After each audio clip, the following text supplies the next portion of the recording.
જાતિનો દાખલો હવે તમે તમારા મોબાઈલમાં બનાવી શકો છો। જાતિનું પ્રમાણપત્ર મેળવવા માટે તમારે મામલેદાર કચેરીએ જવાની જરૂર નથી, કારણ કે તમે તમારા મોબાઈલથી જાતે ડિજિટલ ગુજરાત નામની એક વેબસાઇટ છે ત્યાં જઈને અરજી કરી શકો છો।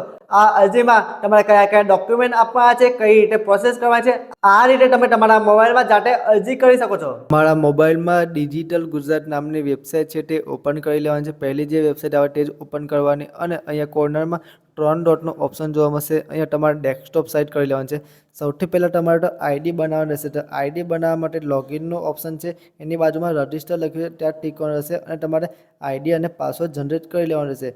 ત્યારબાદ તમે આઈડી અને પાસવર્ડ જનરેટ કરશો તમને એક બીજું ઓપ્શન જોવા મળશે। ફરી એકવાર અહીંયા કોર્નરમાં 3 ડોટનો ઓપ્શન છે ત્યાં ટિક કરવાનું રહેશે અને અહીંયા સર્વિસ લખ્યું છે, સર્વિસમાં જઈને તમારે સિટીઝન સર્વિસ પર ટિક કરવાનું રહેશે। અહીંયા તમને ઘણા બધા ઓપ્શન જોવા મળશે, જેમ કે અહીંયા આવકનો દાખલો, જાતિનો દાખલો કરવો, રેશન કાર્ડમાં નામ કમી કરવું, રેશન કાર્ડમાં નામ એડ કરવું, અલગ અલગ ઓપ્શન જોવા મળશે। અહીંયા આપણે તમારે જાતિનું પ્રમાણપત્ર કરવાનું છે, એટલા માટે અહીંયા કાસ્ટ સર્ટિફિકેટ લખ્યું છે ત્યાં ટિક કરવાનું છે। અહીંયા અલગ અલગ કેટેગરી વાઇઝ તમને કાસ્ટ સર્ટિફિકેટ જોવા મળશે। એસસી તો એસસી, ઓબીસી તો ઓબીસી, ઓબીસી એટલે એસસી બીસીનું સર્ટિફિકેટ એ અહીંયા અલગ અલગ જોવા મળશે। તમે કેટેગરી વાઇઝ અહીંયા એપ્લિકેશન કરી શકો છો, કોઈ પણ એકમાં ટિક કરવાનું રહેશે, જે તમારી કેટેગરી છે એ ટિક કરવાનું છે અને એમ ટર્મ એન્ડ કન્ડિશન પર એક્સેપ્ટ કરીને તમારે આગળ વધવાનું છે, અથવા તો તમે ડાયરેક્ટ અપ્લાય પણ કરી શકો છો। તમારે 25 રૂપિયાનું પેમેન્ટ કરવાનું છે। પેમેન્ટ કરવાનું એટલા માટે કારણ કે તમારે જે પણ તમારા જાતિનું પ્રમાણપત્ર છે એ